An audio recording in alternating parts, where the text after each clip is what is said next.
Tassa Bhagavato Arhato Samma Sambuddhassa Namo Tassa Bhagavato Arhato Samma Sambuddhassa Namo Tassa Bhagavato Arhato Samma Sambuddhassa Sadhu Sadhu. Today I am going to take a sutta which is a little bit kind of an odd sutta, which has a lot of information which is there on other suttas. So it has been mentioned, many of the suttas, the points are there, but it is mentioned in a different way. Buddha is known to kind of teach his teaching in various ways to kind of make sure that the students can understand the teachings. So one of the things I had previously also said is to look at something from different angles. You get more perspective on those same things. So this the points which are there mentioned in this sutta are already mentioned in other suttas, but the way and the order which has been put, the repetition which is there,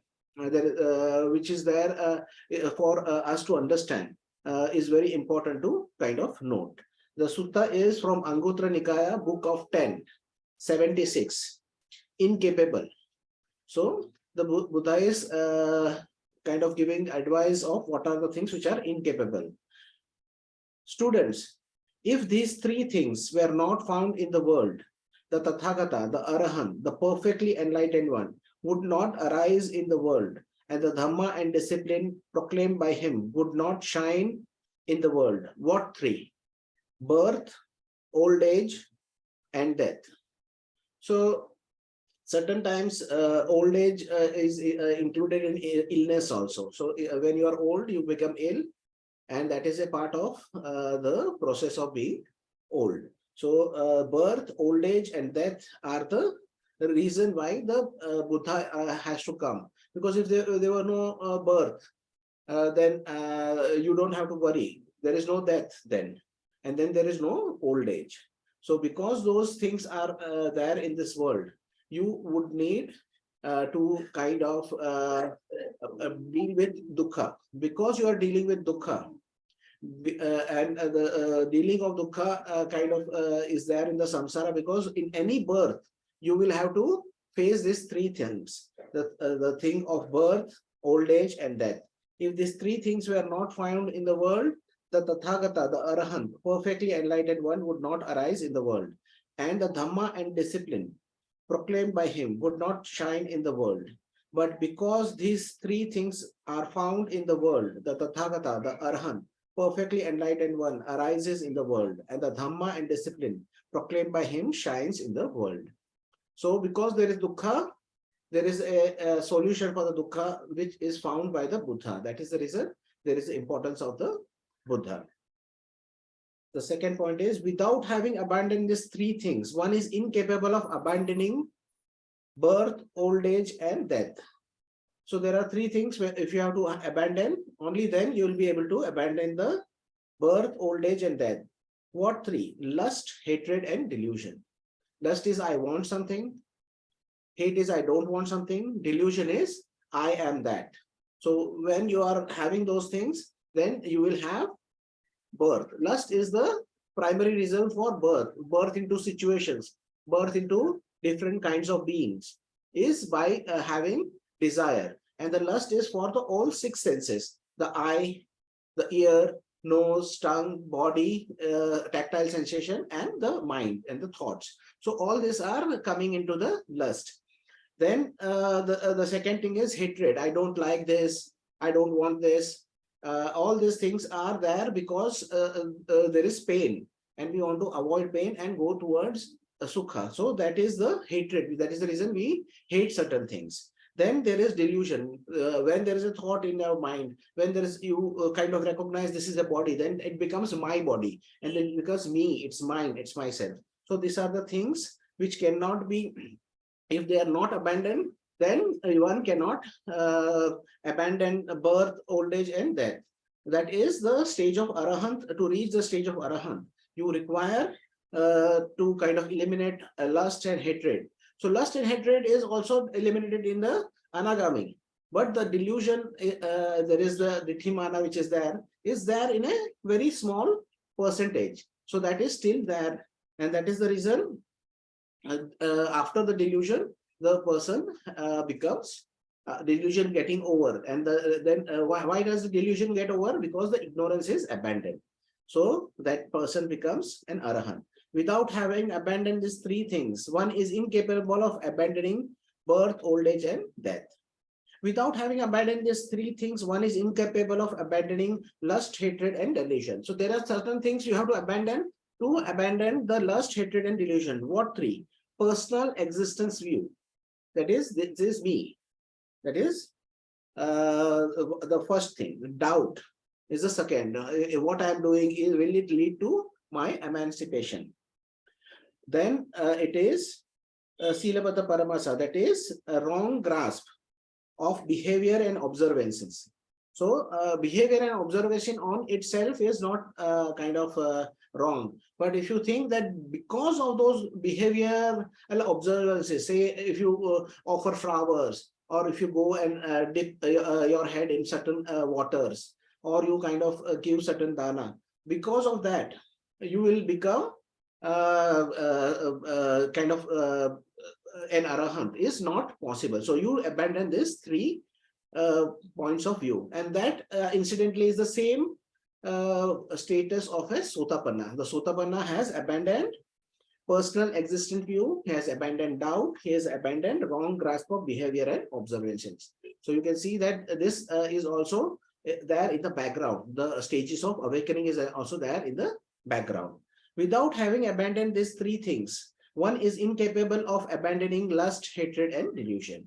Without abandoning these three things, one is incapable of abandoning personal existence view, doubt, and wrong grasp of behavior and observances. What three? Careless attention. So you are not knowing what is your object of meditation, or where your attention should be put. You put your attention whatever comes up, and you are staying in life without any object of meditation.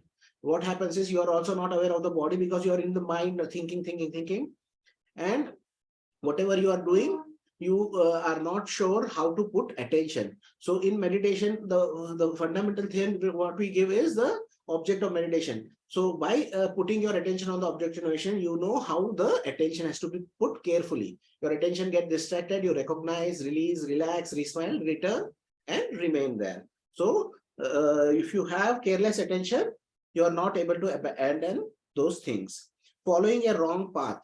Following a wrong path means following the wrong eightfold path. That is having a wrong view, having wrong thoughts or intentions, having a wrong speech, having wrong actions, having wrong lifestyle, having wrong practice, having a wrong observation, and having the wrong collectedness. So the eightfold path which is there, the wrong eightfold path is followed. This starts with the wrong view. So wrong view can be anything like having a ditthimana, or having the personal view. This is me, this is mine, this is myself. That can start it.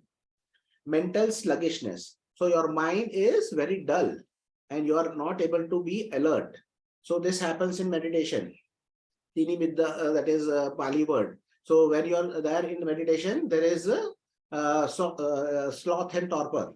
So that stage, when you are there, you are not able to know what is your object of meditation. You fall asleep. You are not able to 6 hours. So that is also an hindrance.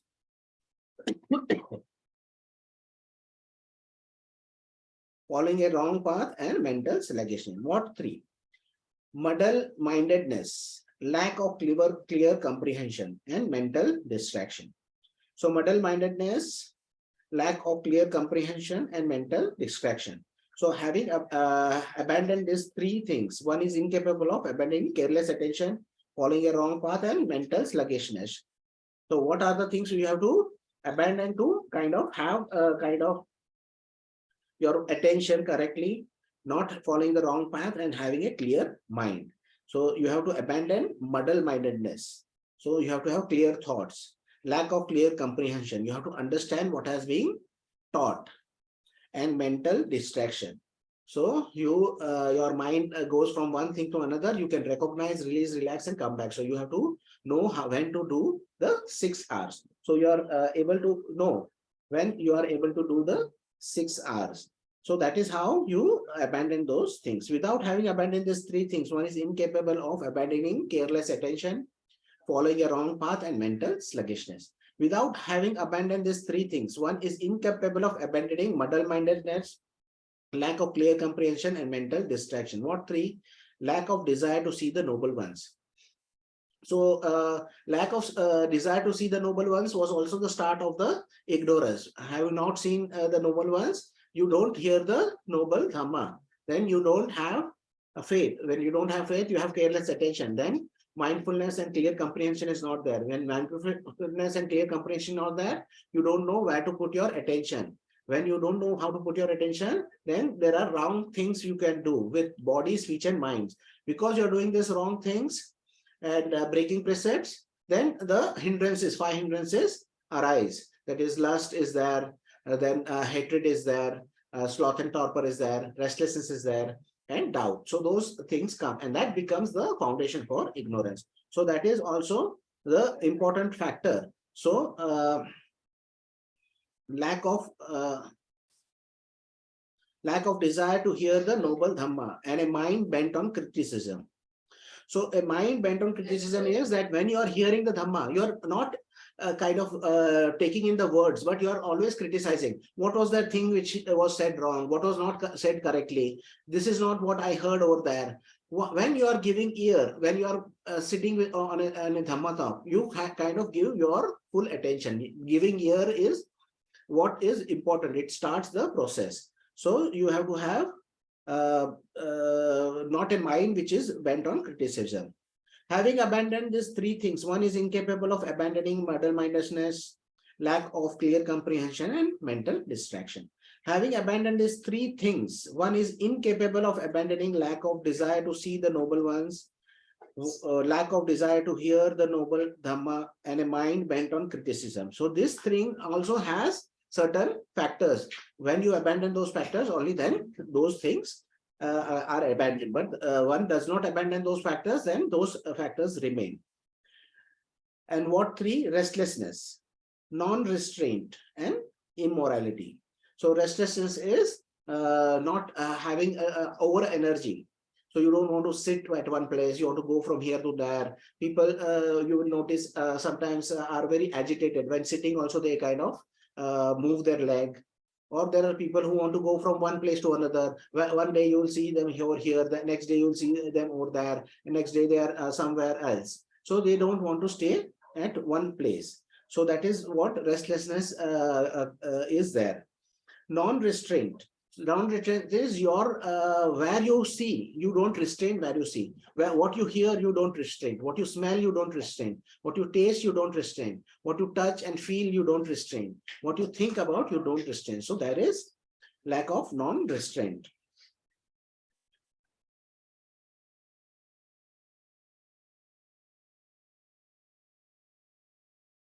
Lost the track. Having abandoned these three things, lack of desire,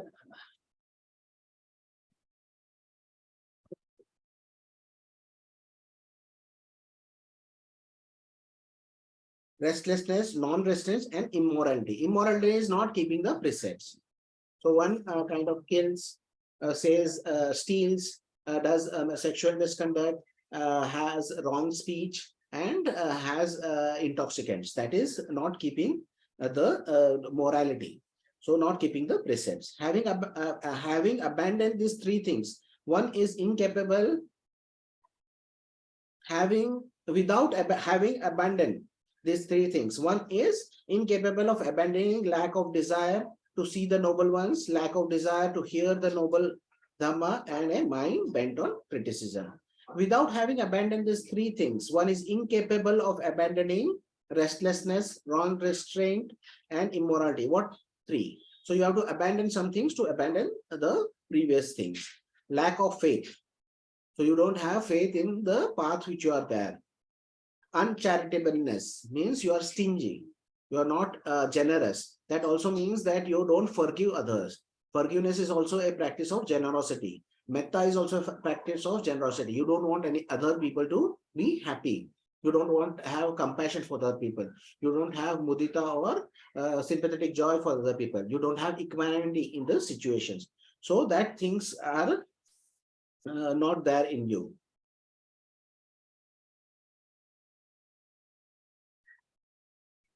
Lack of faith, uncharitableness, and laziness. Laziness is you don't use energy. Energy is one of the factors of awakening also.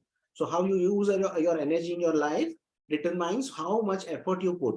So how much effort you put in your meditation will determine how the results will be there. So you will have to put energy.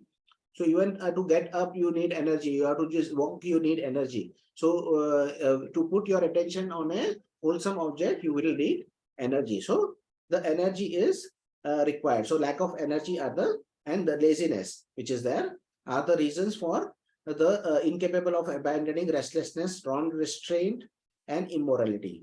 One is incapable of abandoning restlessness, non-restraint, and immorality. Without having abandoned these three things, one is incapable of abandoning lack of faith, uncharitableness, and laziness.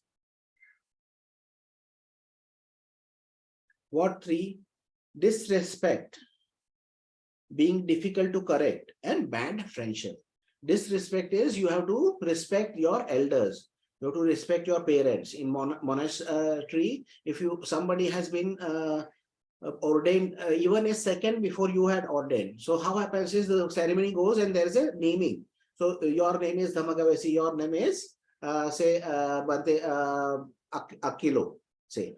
So if my name was said before then the Bante Akilo, then the whole life, whenever we meet, Bante Akino will bow down to me. If my ordination has been done even 5 minutes after the other Bante, then whenever I meet, I have to bow down to him. So you have to have respect even for some monk who has been ordained a few seconds before you have ordained. So those things are very important for having a good sangha, and this is also a very good important to have a kind of cordial relationship in the family. So if there is an elder brother, then the junior brother or sister should respect them. If there are parents, you should respect them. So that will kind of create a good environment in your household.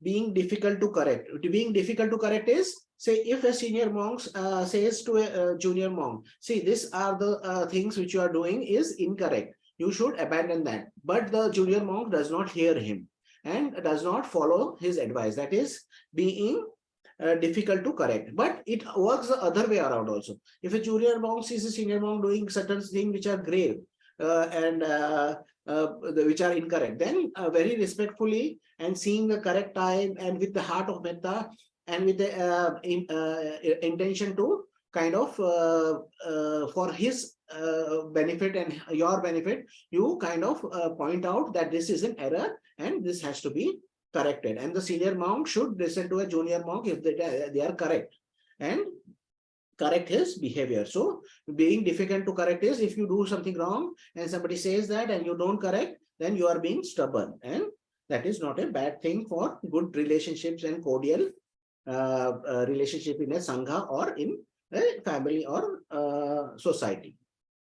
And bad friendship. And bad friendship is very important because once the Buddha said, Ananda said to the Buddha that the holy life was dealing or having good friends. The half of the holy life is having good friends. But the Buddha says that no, Ananda, the whole of the holy life is having good friends. So if you do not have a good friend, then you stay alone.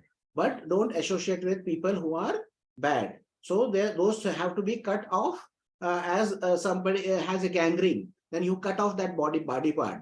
You are if you do not do that, then it will create poison and it will kill the whole body or whatever organization or the family. So if there is a bad friendship, then you have to abandon it. If it is not wholesome, it is creating unwholesome thoughts or unwholesome relationship, then you have to abandon that. Without having abandoned these three things, one is incapable of abandoning lack of faith, uncharitableness, and laziness. So those have to be abandoned. Having Without having abandoned these three things, one is incapable of abandoning disrespect, being difficult to correct, and bad friendship. What three? Moral shamelessness, moral recklessness, and heedlessness. So one is not morally correct. So hiri otapa, and he is heedless. So he does not kind of listen to anybody. So one person or a bhikkhu or a family member who does not have a guilt feeling when he does wrong things, then he can not abandon those things which are needed to be abandoned. That is, moral shamelessness has to be abandoned, moral recklessness has to be abandoned, heedlessness has to be abandoned. Without abandoning these three things, one is incapable of abandoning disrespect, being difficult to correct, and bad friendship. Students, one who is morally shameless and morally reckless is heedless. One who is heedless is incapable of abandoning disrespect, being difficult to correct, and bad friendship. One who has bad friends is incapable of abandoning lack of faith, because he will not take them to the right path.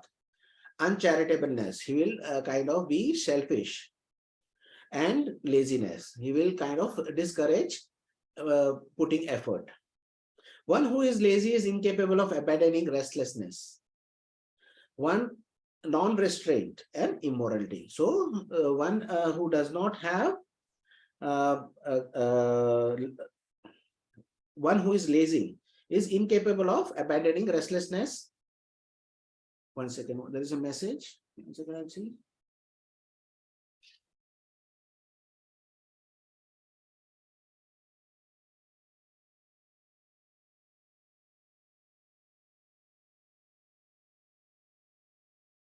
See, in the family also, I'll kind of take it later if you want.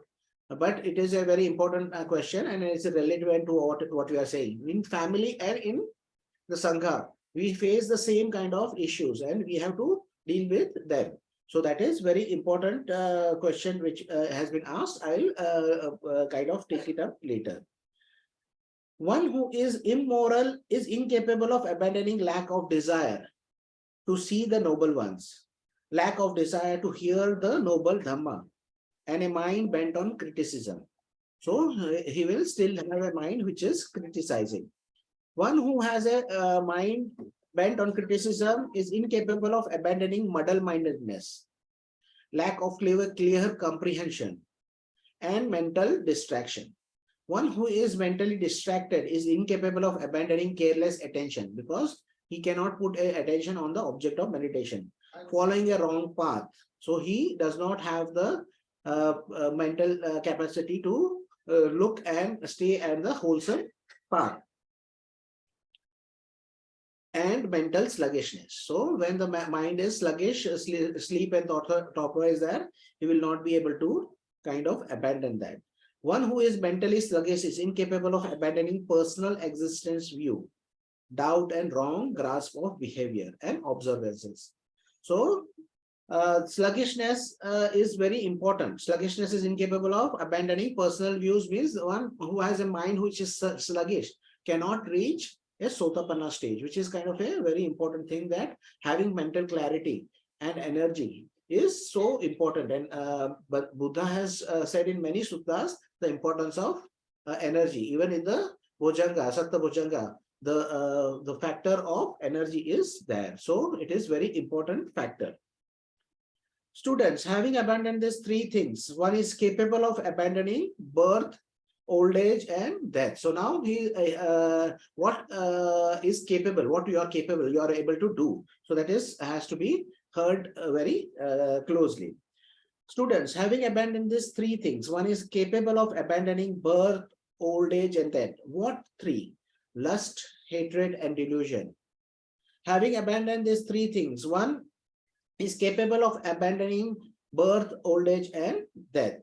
Having abandoned these three things, one is capable of abandoning lust, hatred, and delusion. What three? Personal existence view, doubt, wrong grasp of behavior, and observances. So once a person is a Sotapanna, then the development can happen till the level of Arahant. So once they have abandoned those three things, then they will have development. And even if there is no effort put, and the Buddha says, even if the person is heedless, then also he will not see a eighth life if one is a Sotapanna. Having abandoned these three things, one is capable of abandoning lust, hatred, and delusion. So when a person has abandoned those three things, he will ultimately reach to the level of an Arahant.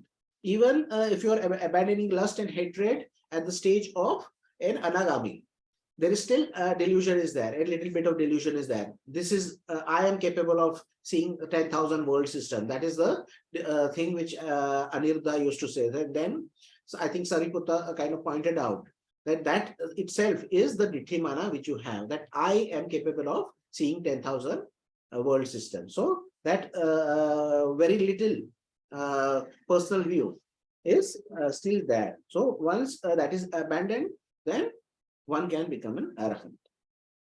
Having abandoned these three things, one is capable of abandoning personal existence view, doubt, and wrong grasp of behavior and observances. What three? Careless attention.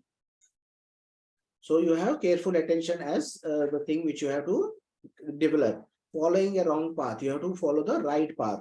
Mental sluggishness, you have to have mental alertness. Having abandoned these three things, one is capable of abandoning personal existence view, doubt, and wrong grasp of behavior and observances. Having abandoned these three things, one is capable of abandoning careless attention, following a wrong path, and mental sluggishness. What three? Muddle-mindedness. So your mind is not muddled. It is clear. You have clear comprehension. Lack of clear comprehension. That is also the thing. The lack of clear comprehension. So you have again clear comprehension and mental distraction. So you don't, your mind is not mentally distracted. Your mind does not go from one thing to another. So when a person is in quiet mind, you can observe that your mind can stay on the object of meditation for a long time. So that is what is the thing of those things are distractions which are there, mental distractions are abandoned. So having abandoned these three things, one is capable of abandoning careless attention, following a wrong path, and mental sluggishness. Having abandoned these three things, one is capable of abandoning muddle-mindedness, lack of clear comprehension, and mental distraction. What three? Lack of desire to see the noble ones. So you have the desire to see the kind of taught bhikkhus. Lack of desire to hear the noble Dhamma. So you want a desire, you have a desire to somebody has logged in. Can you hear me? It is showing me a message that I have been logged out.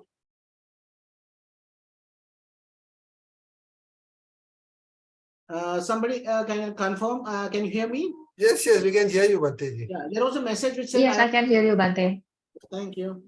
So having abandoned these three things, one is capable of abandoning muddle-mindedness, lack of clear comprehension, and mental sluggishness, mental distraction.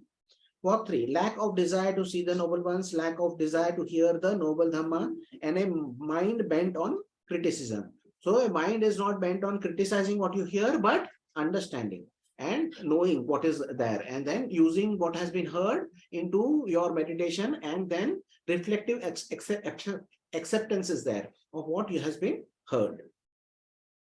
Having abandoned these three things, one is capable of abandoning muddle-mindedness, lack of clear comprehension, and mental distraction. Having abandoned these three things, one is capable of abandoning lack of desire to see the noble ones, lack of desire to hear the noble Dhamma, and a mind bent on criticism. What three? Restlessness. So you have to abandon restlessness. So you have to be calm. Non-restraint. You have to have restraint on your sense faculties. Immorality. You have to keep the precept. You have to have morality. Having abandoned these three things or following these three things, one is capable of abandoning lack of desire to see noble ones, lack of desire to hear the noble Dhamma, and a mind bent on criticism. So I'll go back once again and repeat this thing. Having abandoned these three things, one is capable of abandoning lack of desire to see noble ones. So what are the things we are abandoning? We are not being restless. We are being with energy. We are having restraint, and we are having a desire to hear the noble Dhamma, and a mind which is not bent on criticism. So that is possible. Having abandoned these three things, one is capable of abandoning restlessness, non-restraint, immorality. What three? Lack of faith, uncharitableness, and laziness. So having abandoned these three things, one is capable of abandoning restlessness, non-restraint, and immorality. What are the three things? Lack of faith. So you have faith. Uncharitableness. So you are generous. That means also forgiveness and having a mind of metta. So you are generous, mind of having karuna, that is compassion for all the people who are suffering. And you are happy in others' happiness. That is mudita or sympathetic joy. And you are equanimous in all situations. So that is how you develop your mind. Lack of faith, uncharitableness, and laziness. So you have energy. Having abandoned these three things, one is capable of abandoning restlessness. So one is not restless, non-restraint. So one can have restraint and have morality. That is, can keep the precepts. Having abandoned these three things, one is capable of abandoning lack of faith, uncharitableness, laziness. What three? Disrespect, being difficult to correct, and bad relationship. So you have to have respect, you have to be easy to correct, and you have to have good relationships, because that is the whole of the holy life. That is, you have to have good friends. Having abandoned these three things, one is capable of abandoning disrespect, being difficult to correct, and bad friendship. What three? Moral shamelessness, that is hiri, ottappa, moral recklessness, and heedlessness. Having abandoned these three things, one is capable of abandoning disrespect. So one is morally kind of guilty of doing bad things. He will not disrespect others. Being difficult to correct. So once a correct thing is said, he will correct his, because he is not having that kind of, he has some kind of guilt when he does something wrong. So he is not without guilt. So one who is not without guilt can do many things. Like one thing about psychopaths and serial killers, what they say is they have no empathy. So they don't have any kind of capable of they are capable of not of shame, moral shame, or moral that is moral heedlessness. So they are not capable of abandoning those things. So those things are very much important. So, and heedlessness that are to be abandoned. Having abandoned these three things, one is capable of abandoning disrespect, being difficult to correct, and bad friendship. Students, one who has a sense of moral shame and moral dread is heedful. One who is heedful is capable of abandoning disrespect, being difficult to speak to, and bad friendship. So he is able to be respectful, be easy to speak to, and has good friendships. One who has good friendship is capable of abandoning lack of faith, uncharitableness, and laziness. So he is generous, he's capable of abandoning faith. So he has faith.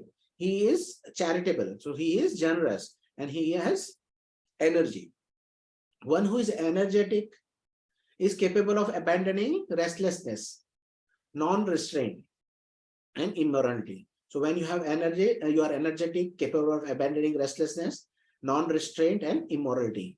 One who is virtuous is capable of abandoning lack of desire to see noble ones. So one who is generous, who is virtuous, is capable of abandoning lack of desire to see noble ones. So then he goes to see noble ones. Lack of desire to hear the noble Dhamma, he goes to hear the noble Dhamma. And the mind bent on criticism. So he does not have a mind which is bent on criticism. So is capable of abandoning muddle-mindedness, lack of clear comprehension, and mind distraction. One who has an undistracted mind is capable. So a mind who can keep on the object of meditation. Undistracted mind is capable of abandoning careless attention.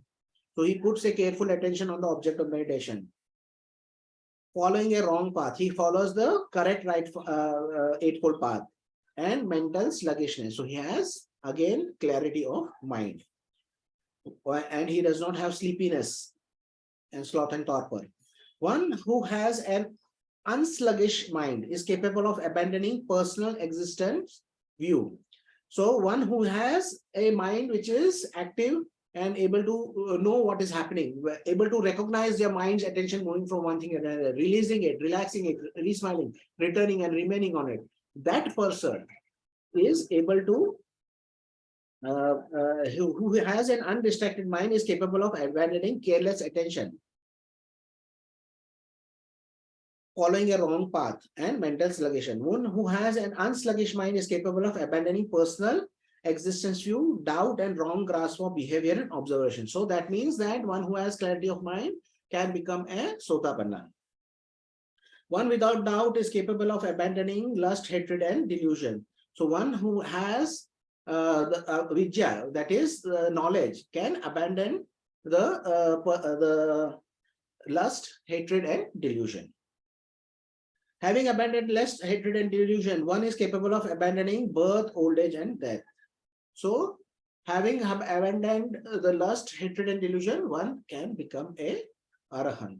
So this has kind of a lot of points, which is very interesting and which is kind of giving us a whole complete view of how the Buddha's teaching is kind of taught in very different ways. And this are the teachings which can be very kind of useful for oneself. So Sarah had asked what to do when the unwholesome relationships are within the family, when the guidance about respect is about the same people, how to balance everything. So balance of everything is based on your wisdom. So having a clarity of mind, you know that when you have to be respectful and when you have to respectfully have a distance. One a family member who always has unwholesome thoughts or unwholesome kind of actions, then one has to skillfully work. So Buddha is very kind of clear about skillful and unskillful action. So one has to be skillful in one's action and one has to understand how one's action has to be done. So like I used to give an example in the retreats was, say if you had a rope and you had to walk on the rope. So on the rope, once you will go in the right, one other time you will go on the left. You will have to balance and go. You cannot learn how to balance before you are there on the rope. So you have to use your wisdom when you are balancing these things. And by doing it, and by kind of walking this path and having compassion, having forgiveness, and having metta, one kind of deals with the people who are difficult. But if the people who are difficult kind of are not able to kind of understand our or reciprocate what we are doing, then we have to have distance also from them. So we have to be careful in how we balance our relationships.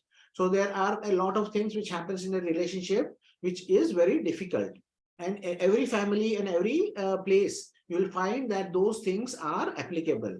And where when somebody is kind of being difficult, who are, especially if there are parents, then we cannot be away from our parents. And Buddha has said that if even we take care of our parents for 100 years, we will not be able to repay the debt of the birth. So that has to be understood in that context. Okay. So when you understand this, you will be able to kind of understand the way we are teaching. So I'll just pause this once and I'll just clear my nose. Okay. So, okay. So you want some, you want to ask something, Sharon? Just to come back and say that was really helpful, and it feels like it's a very dynamic environment in which to try and practice the wisdom that you describe, and that's the nub of it, isn't it? Because when we're not very wise, these relationships feel particularly difficult and we don't know how to be in them. And so your guidance about the forgiveness and the metta is so important, because we can feel very I think I'm talking for myself, obviously now, very diminished or very disconnected, because you can want to have good relationships, but not always are you on the receiving end of easy dialogue. So the communication can be difficult at times, and so you're then, or in my case, unable to maintain the balance. I can get upset, and then I can get confused around wanting to be generous and compassionate, but I can't quite feel it because of some of the things that have been said or the behavior. So it's quite I understand what you're saying intellectually, but applying it is very difficult because I haven't got the development within myself to just be able to be very neutral and very balanced. One thing I can say is that whenever you have a dukkha, wherever you feel that you are not satisfied, you have to look at what was your expectation. When you are calling and speaking to certain family member, what was your expectation? So everything is there in the background of that expectation. So if you had expected them to respond on an equal basis, if you are kind and you have the expectation of they responding in kindness, and they responded with indifference, then that will hurt you because your expectations are not met. So any dukkha which you are kind of facing, the Bhante was very clear about the dukkha. There is reality, and then you are having to fight with reality. So that is how kind of dukkha is created.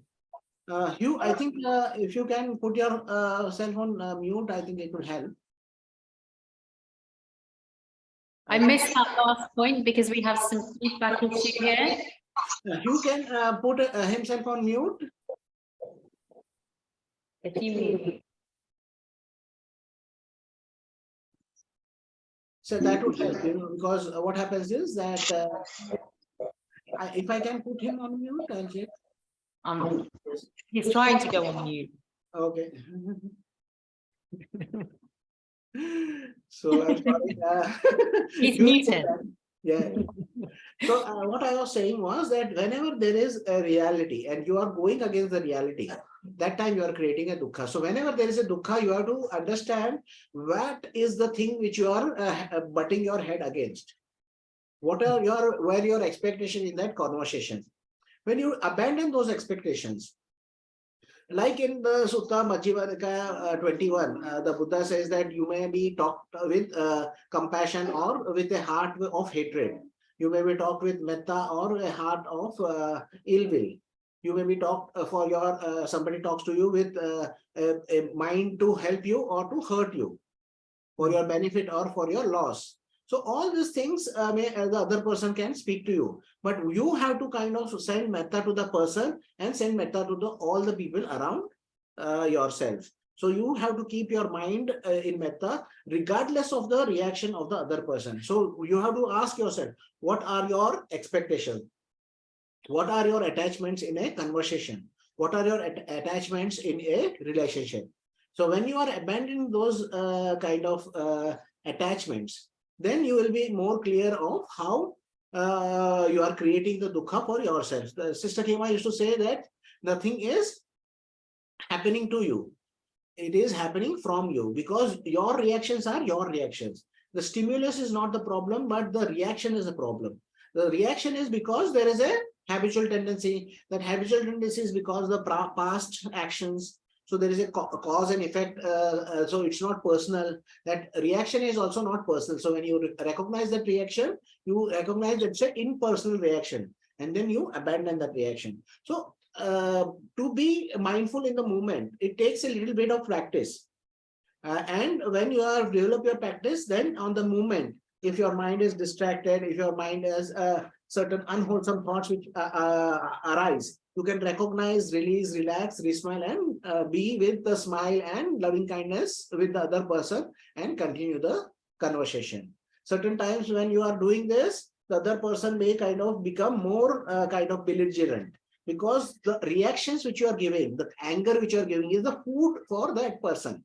It's a nutriment for that person. So when they say that, oh, you are always doing this thing, you are always being angry, and then you become angry, then they kind of have a self-justification. They have that food of anger. But if you say, oh, you are always being angry, you are always like that, and you say, okay, I'll try and kind of correct myself. I have to, everybody is a human being and they have faults, and we will try and correct ourselves. And you don't become angry. So then the other person does not get the food which is required from this conversation. And when you kind of slowly and surely and consistently deprive the other person's food, then that reactions and that actions will have become weaker and weaker, and at one point of time it is abandoned. One example Bhante used to give was, one person went to office after learning the metta meditation. Bhante said that send him metta if that person comes and kind of starts fighting with you. So the Buddha, what he did was said that you should have compassion for the other person, and you should have loving kindness for whatever the person is doing. So he learned that lesson, and went there. The person came and started shouting about, oh, this project has not been done, this has not been completed, or whatever, what was the topic.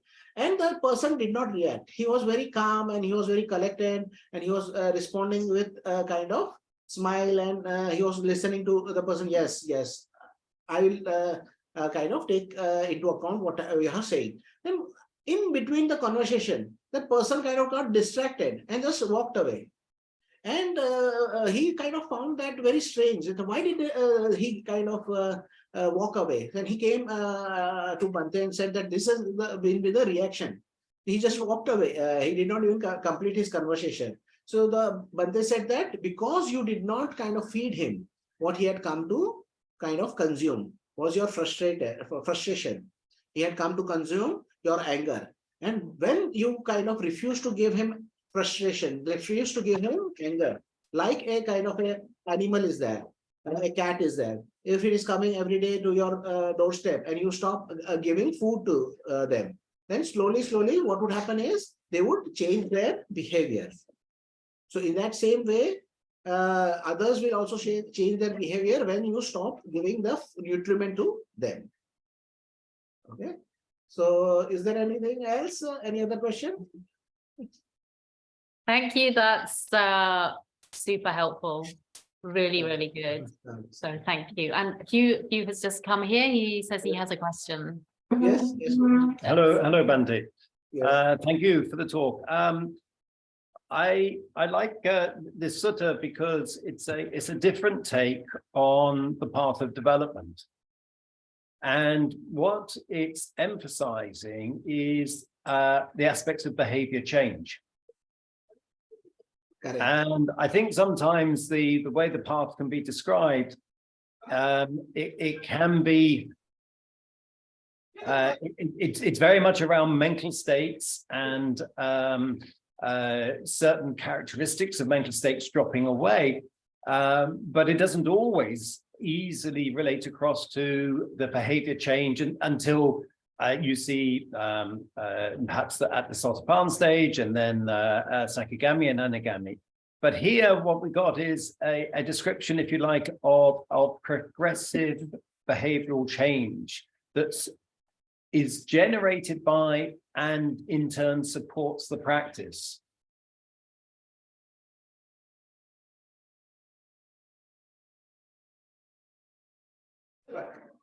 One second, I'll just come back to you.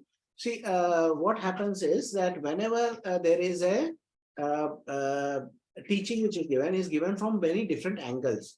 So because there are many different ways a person can perceive a teaching. So as you kind of rightly pointed out, this is kind of emphasizing on the behavioral change a person has. So having changed the one's behavior, they can change the mind. And by changing the mind, they can slowly grow and have the different stages. So over here, without naming those stages like Sotapanna or Anagami or Arahant, So Buddha is explaining those stages. So the stages which have clearly been mentioned over here without naming is Sotapanna and Arahant. So both the other which are there, we have to fill in the blanks. Certain times we have to kind of be more having our wisdom and kind of fill in the blanks of what the Buddha is saying, because Buddha has taught his teaching in many different ways.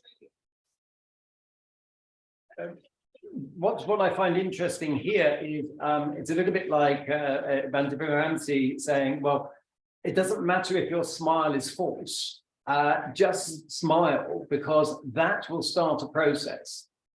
And what it seems, and please correct me if I'm wrong here, but what this sort of seems to be saying is you need to make the effort at this behavioral change. And it could be a process of restraint to start with, just like the false smile. But in so doing, you will get, you will start a process. And that each of these stages, if you like, have a component of deliberate intention. And that can feel a little bit artificial to start with, but actually it will reap its reward.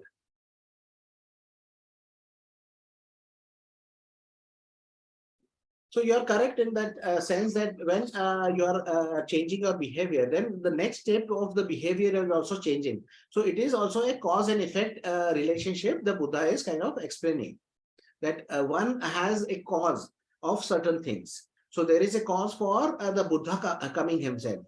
So if there was no birth, death and old age, then the Buddha would not be coming.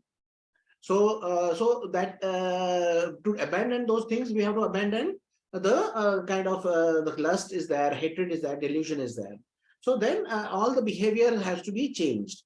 So everything has a cause and effect relationship, and that cause and effect relationship kind of makes this so effective.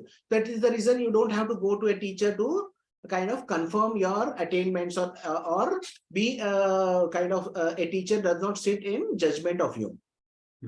Like one example I will give you is when the Buddha was asked, how can I know if I am an Arahant?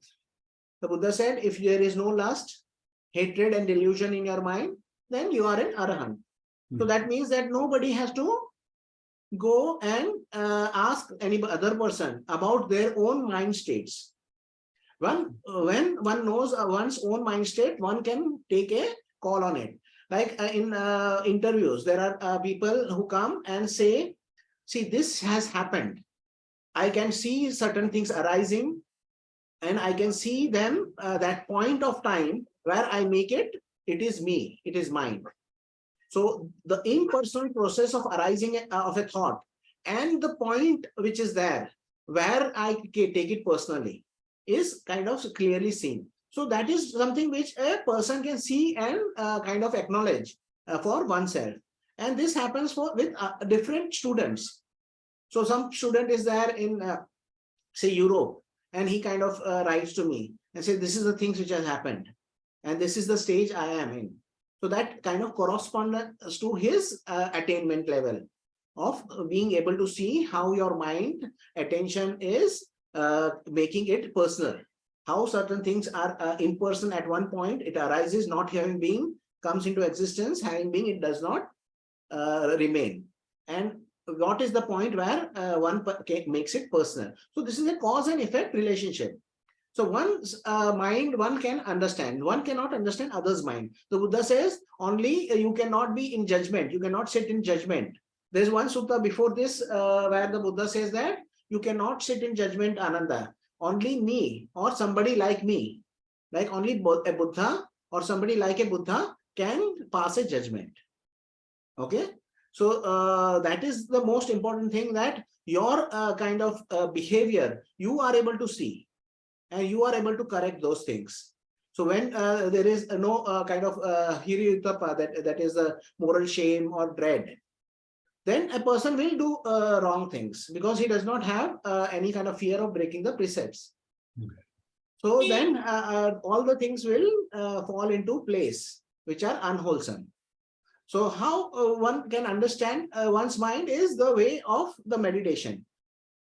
Keeping your attention on your object of meditation, able to see if it is moving, recognizing, releasing, relaxing. So all those comes. So only all these things one can see. You cannot say that to kind of confirm my mind state, I'll have to go to X person. So you can confirm for yourself. Yes. Just one question. The start of this is the feeling of moral shame, moral shamelessness, moral recklessness, and heedlessness. How does a person who finds themselves in that place first make the change?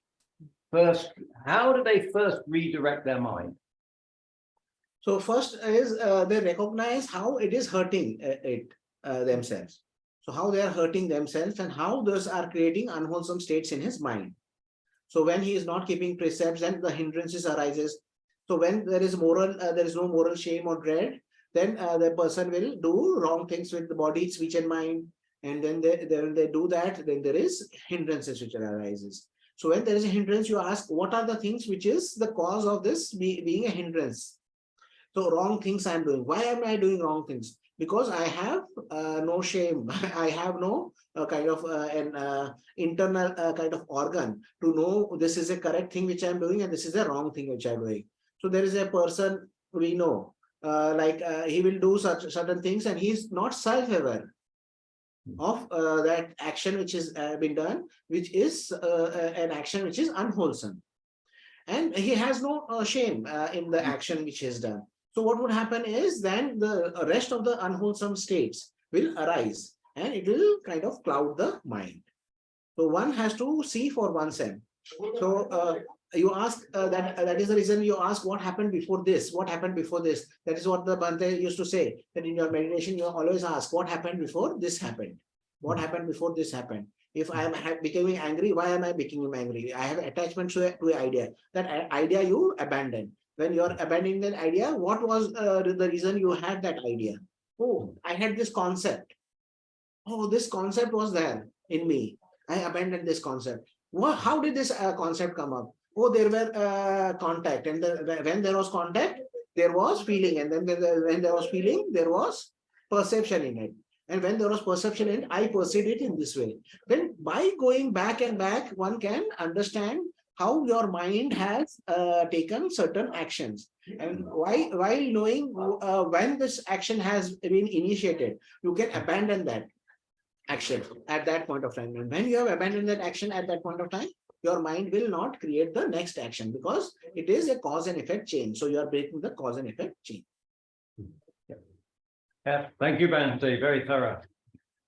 And is there any other questions? So I think everybody understood everything.